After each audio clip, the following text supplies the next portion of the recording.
और सरकार की पूरी मंशा थी हमारा महाकुंभ दिव्य हो भव्य हो और हमारे माननीय मुख्यमंत्री जी ने पूरे प्रयास किए। करोड़ों की संख्या में श्रद्धालु आ रहा है और सबका रुझान जो है संगम नोज की ओर है। आपने देखा होगा हमारा महाकुंभ दिव्य और भव्य बनाने का प्रयास हुआ था और सरकार की पूरी मंशा थी हमारा महाकुंभ दिव्य हो भव्य हो और हमारे माननीय मुख्यमंत्री जी ने पूरे प्रयास किए, मेला प्रशासन ने पूरे प्रयास किए, परंतु अचानक एक घटना घट जाती है। ऐसी दुर्घटना जिसमें पूरी शोक की लहर छा जाती है। हम भी दुखी हुए, हमें भी पीड़ा हुई। देखिए अचानक क्या हो जाता है, करोड़ों की संख्या में श्रद्धालु आ रहा है और सबका रुझान जो है संगम नोज की ओर है और मैं जानता हूं पूरा प्रयागराज जानता है। संगम नोज जो है वहां इतना बड़ा क्षेत्र नहीं है जहां करोड़ों की संख्या में श्रद्धालु वहां पहुंचे, स्नान करें। और जो हमारे मेला डीआईजी है उन्होंने खूब प्रयास किया कि संगम नोज पे श्रद्धालु ना जाए, परंतु श्रद्धालु का मैं यही कहना चाहूंगा, कभी कभी क्या होता है कि कुछ अनहोनी जो होनी होती है उसे कोई रोक नहीं सकता है। और मेला डीआईजी ने माइक उठाया, अनाउंस किया, पूरी पुलिस लग गई कि भाई इनको रोका जाए, संगम नोज पे रात का समय है, वहां हमारे श्रद्धालु कहीं श्रद्धालु सोए हुए थे। और आप ये भी जानते हैं लोगों को पैदल आना पड़ता है, हमारी माताएं बहनें थक जाती है, वो वहीं संगम पे ही रेत की मिट्टी पे ही कंबल ओढ़ के सोई हुई थी। यहाँ से भीड़ आती है, भीड़ के आते ही जो हमारी माँ बहनें सोई थी, जो हमारे भाई सोए हुए थे, वो उठ नहीं पाए। भीड़ उनके ऊपर चढ़ती है, उनके पांव के नीचे लोग आ जाते हैं, कई लोग जख्मी हो गए, कई लोग मृत्यु लोक को प्राप्त हुए। अब लेकिन तब भी पुलिस ने बहुत अच्छा काम किया, तुरंत उन्होंने भीड़ को रोका, तुरंत पूरी बैरिकेटिंग बंद की, क्योंकि उस समय लोगों ने बैरिकेटिंग भी तोड़ दी थी। अब जब बैरिकेटिंग तोड़ के लोग जा रहे हैं, अगर उस समय में पुलिस डंडा चलाती वो भी अच्छा मैसेज नहीं था, तब भी भगदड़ मचती। इसीलिए पुलिस ने यही चाहा कि भीड़ को बिना डंडे के पीछे किया जाए, परंतु जहाँ करोड़ों की संख्या में भीड़ है वहाँ पुलिस कंट्रोल कैसे करती। कोई नहीं चाहता ऐसी घटना हो, ऐसी दुर्घटना हो, परंतु अनहोनी को यही मंजूर था। मैं चाहूंगा इसमें किसी का दोष नहीं है।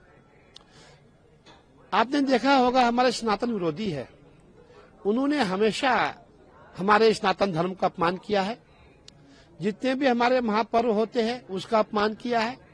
हमारा महाकुंभ था, जितने भी साधु संत हम यहाँ थे, प्रयास किया गया कि महाकुंभ को कैसे फेल किया जाए, महाकुंभ में आए हुए संतों को कैसे बदनाम किया जाए।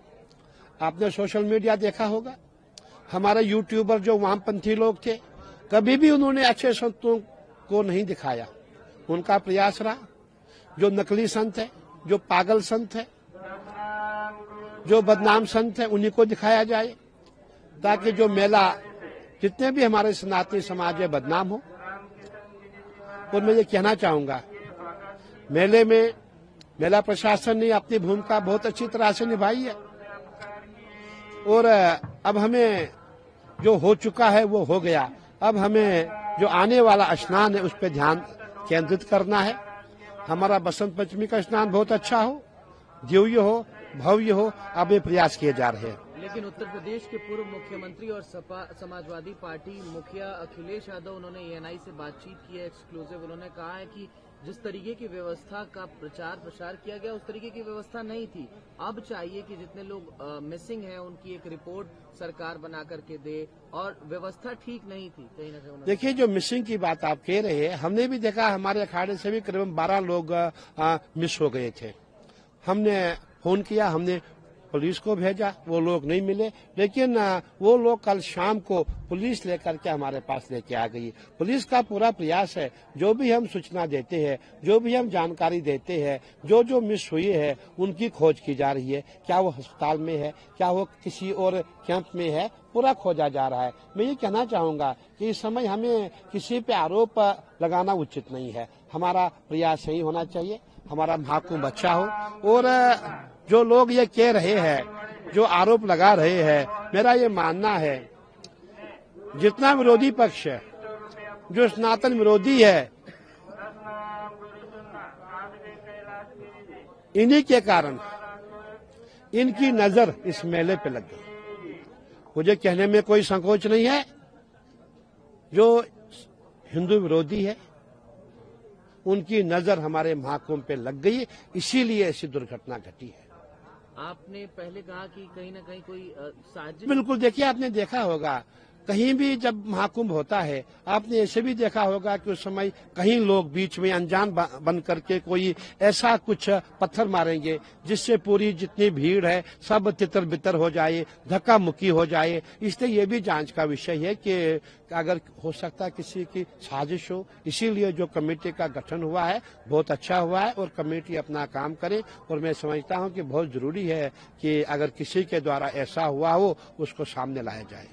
उत्तर प्रदेश के मुख्यमंत्री योगी आदित्यनाथ कल मीडिया से बातचीत करने के दौरान वो भावुक हो गए। उसके बाद उन्होंने बताया कि घटना किस तरीके से हुई, कितने लोग घायल हुए, कितने लोग अब हमारे बीच में नहीं थे। उन्होंने कहीं न कहीं प्रशासन के बारे में बताया कि प्रशासन किस तरीके से मौके पर मौजूद है और काम कर रही है। बिल्कुल आपने सही कहा, हमने भी खुद योगी जी को सुना, हमें भी दुख हुआ। जो उनकी पीड़ा है, हमें भी पीड़ा है, सबको पीड़ा, पूरे देश को पीड़ा है। योगी जी रोने लग गए थे क्योंकि योगी जी का हृदय बहुत निर्मल है।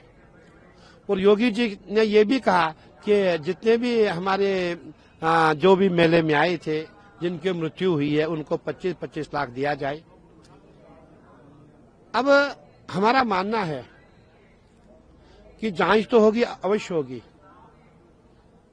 लेकिन हमें ये भी देखना है कि जो आगे जो बचे हुए हमारे कुछ दिन है, कुछ शेष दिन है, कुछ हमारा जो महाकुंभ है, हमें उस पर ध्यान देना चाहिए। और हम ही प्रयास करेंगे बसंत पंचमी का स्नान बहुत अच्छा हो। और सरकार का भी प्रयास है, हमारा प्रयास है। मैं कल की बात आपको कहने जा रहा हूं। जब हम कल स्नान में जा रहे थे, मैंने उस समय देखा सरकार ने बहुत सुंदर व्यवस्था बनाई थी।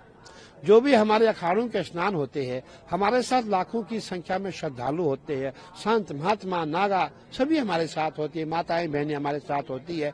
और सरकार ने कल हमारे लिए बैरिकेडिंग लगाया हुआ था, पूरे जाल लगाए हुए थे।